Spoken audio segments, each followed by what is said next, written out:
Okay guys, papasok na si Sky sa school. Okay guys, nandito na ako sa bahay. Naihatid ko na sa school si Sky. So baka mamaya lumabas sa kaming dalawa. Tutulog muna ako at mamaya susunduin ko naman siya sa school. Alright guys, nandito kami sa labas ni Sky. Naglalakad-lakad kami dito, palipas oras. Natatandaan nyo pa ba ang park na to? Ito yung lagi naming pinupuntahan na park dati nung taglamig pa.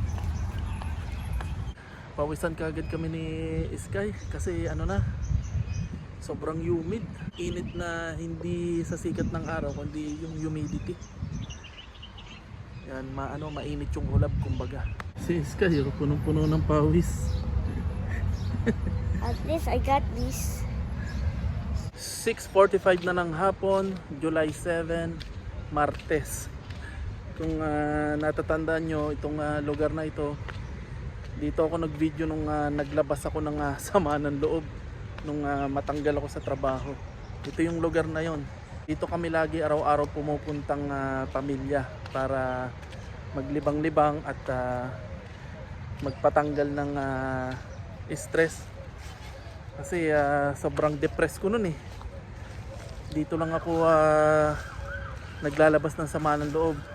Gumagawa ako ng video, inilalabas ko yung saloobin ko. Medyo gumagaan yung pakiramdam ko kapag nailalabas ko yung saloobin ko. So, bale 6 na buwan na ang nakakalipas simula nang matanggal ako sa trabaho. 6 na buwan na, bilis ng panahon. So after 6 months, ayun, sinuwerte na, nakapasa ako sa isang interview at hopefully magdire-diretso na para makapagsimula na ako makapagtrabaho, para magkaroon na ako ng visa, para mabisahan ko na rin si Sky ulit. Ang tagal ko na rito sa ibang bansa, 18 years na o more than 18 years na kung bibilangin. Pero dito sa UAE, kahit gaano katagal ka dito at nawalan ka ng trabaho, na cancel yung visa mo, back from the start ka o balik ka ulit sa visit visa. At kapag tapos na yung grace period mo from cancellation o bumalik ka dito bilang visit visa, e-exit at e-exit ka pa rin o makaka-experience ka pa rin ng pag-exit. Ganito dito. Hindi katulad sa ibang bansa like America, Australia, Canada, Europe, yung mga ganan. Kapag naka 3 years ka na o kapag matagal ka na, magkakaroon ka ng green card o yung residency. Dito wala. Pinakamatagal ditong visa is yung tinatawag na golden visa. 10 years yun. Yung tita ko meron nun kasi naging hero siya dito.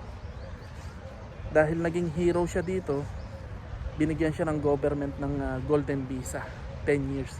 Kaya siya naging hero dito, naging frontliner siya nung COVID-19. Nag-umpisa ako dito, visit visa din, way back 2006. And then pag visit visa, pwede kang maghanap ng trabaho dito. And then pag nakakita ka ng employer na mag-sponsor sa'yo o magbibisa sa'yo, mag-change status ka na from visit visa to residence visa o yung work visa na. So pwede ka na magtrabaho. Halos lahat naman dito nagsimula sa visit visa. Yun namang iba nagmumula sa Pilipinas. Nag-a-apply sa Pilipinas sa agency, tapos pagdating dito may trabaho na. Yung iba naman pinapadala ng company papunta dito. So iba't iba yung mga paraan na nakakapunta dito yung mga kababayan natin, yung mga Pilipino. Pero pinakamarami at kalimitan through visit visa kasi yun ang pinakamadaling paraan. Kung may kakilala ka dito, kamag-anak o kapamilya, napakadali ang visit visa. Okay, pawisan na. Iskay, anong ginawa mo? Naghanap Nang? ng treasure. Nang? Treasure. Charger. Treasure. Treasure. Like Okay. ganito. Okay. May nakita ka pa? Wala na. Yan lang. Stick bag lang. Sige.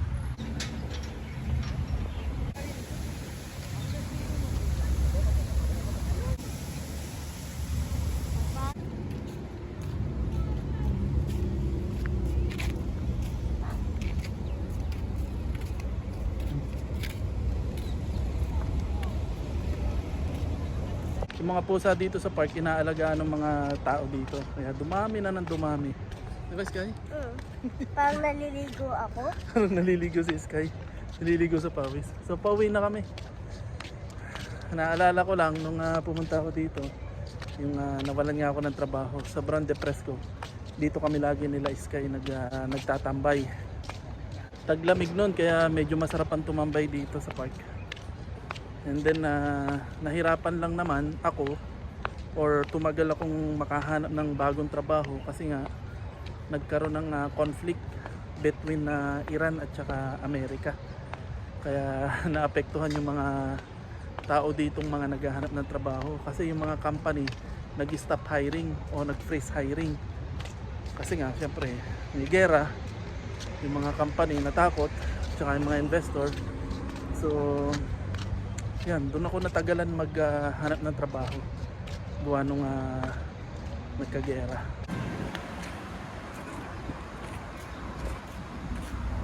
Guys, nandito na tayo sa bahay. Binili ko si Sky ng pakwan, favorite niya yun eh. Okay guys, maraming salamat nga po pala sa lagi niyong panonood. At may nagpapa-shoutout po. Shoutout nga po pala kay Ayesha. Anak siya ni Grace, yung dati kong kasamahan sa trabaho. Ayesha, salamat sa laging panonood. Shoutout sa'yo. Tsaka Grace, kamusta? Anong balita na dyan sa Pilipinas? Guys, si Grace nga pala, yan yung kanang kamay ko dun sa huling trabaho ko. Dun sa last company na natanggal ako. So masaklap din po yung nangyari sa kanya. Mas masaklap yung nangyari sa kanya kaysa sa akin. Ako natanggal ako sa trabaho dahil sa kapwa kabayan at sa akusasyon na hindi ko matanggap. Kasi hindi ako yung taong yun. Sa tagal-tagal ko na rito sa ibang bansa, wala naman akong record na ganon at ang record ko ay laging the best manager. Mas matindi itong kanang kamay kong to kay si Grace. Kasi after niya mag-file ng maternity leave, 60 days, pagbalik niya sa trabaho galing maternity leave, wala pang isang linggo, tinanggal siya nung aming amo. So alam niyo yun, sobrang nagalit ako doon, nanlumo, at sobrang nalungkot ako kasi ako rin yung nagpasok kay Grace doon sa company na yun. At tinanggal siya ng walang dahilan, walang reason, tinanggal siya nung amo namin.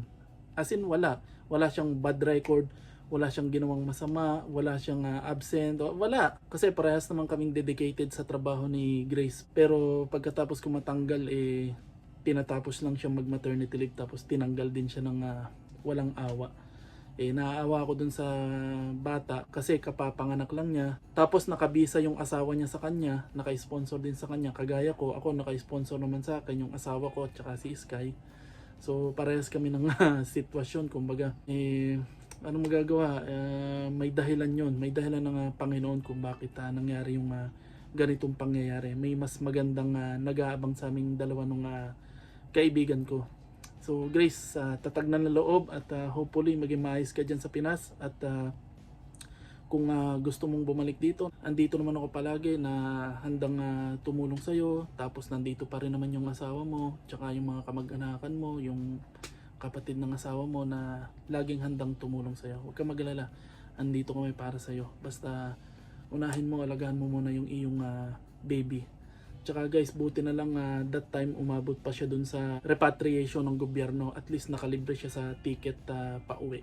So sinamantala niya yun para hindi na siya magbayad ng ticket. Kasi wala naman siyang natanggap kasi parehas kaming 6 na buwan pa lang. Kasi yung company na yun, 6 na buwan pa lang. So share ko lang sa inyo yung aming mga struggles at karanasan sa buhay dito sa abroad. So hindi madali yung mag-abroad, hindi basta-basta yung mga nararanasan namin dito. Marami ditong hindi nyo pa alam ng mga pangyayari na hindi napabalita. At dito hindi basta-basta pwedeng mag-video. Maraming mga bagay na hindi pwedeng i-video o may maraming bagay na restriction dito kasi hindi to katulad ng Pilipinas na democratic country, o kaya alam mo na mas maluwag sa Pilipinas. Kaya may mga bagay na hindi ko magawa sa pagbibideo. So paano guys, hanggang dito na lang yung aking video. At wag niyo pong kalilimutang mag-like and subscribe sa aming channel para mas dumami pa po yung aking subscriber.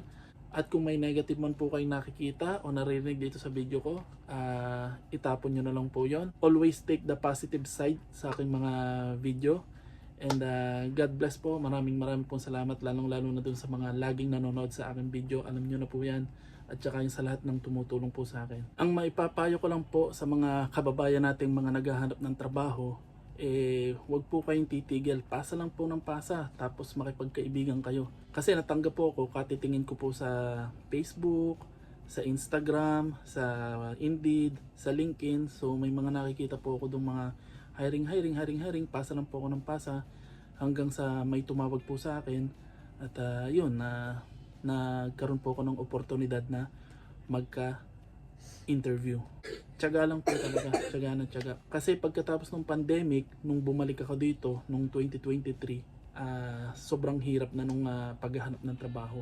Tapos nadagdagan pa nga yung conflict ng Iran at saka Amerika, kaya mas lalo nang humirap yung trabaho at maraming mga nawala ng trabaho. So talagang tiyaga lang po talaga. Huwag kayo mawala ng pag-asa at saka talagang connection ang kailangan. Mas maganda kasi kung may connection. Nahirapan lang naman ako maghanap ng trabaho kasi nga nung natanggal ako sa trabaho, nung na-cancel yung visa ko, meron lang akong 1 month grace period. After 1 month, wala naman po agad akong nakuhang trabaho. Tapos 3 kaming cancel visa na kailangang umexit. And then dumating nga itong conflict ng Iran at saka Amerika. So nawala ng hiring, nag-stop yung hiring kaya tumagal. Tapos yung weather condition pa. So awa ng Diyos, na-interview na po ako at nakapasa naman po. Naghihintay na lang po ng second interview para sa mga kailangan ko pang gawin. See you na lang po sa susunod na video. Sky, bye-bye na! Bye! Bye guys! Bye! Like and subscribe! Bye!